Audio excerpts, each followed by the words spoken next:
যতই ধমকাক চমকাক না কেন, যিনি আমাদের এখানে প্রধান প্রতিপক্ষ তৃণমূল কংগ্রেস থেকে দাঁড়িয়েছেন, তিনি হাল ছেড়ে দিয়েছেন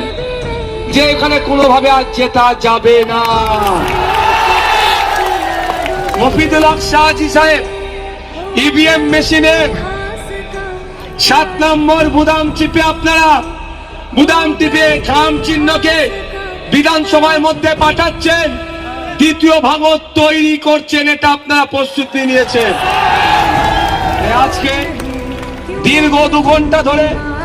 অপেক্ষা করার পরেও আপনাদের স্বতঃস্ফূর্ত উপস্থিতি এটা প্রমাণ করে দিচ্ছে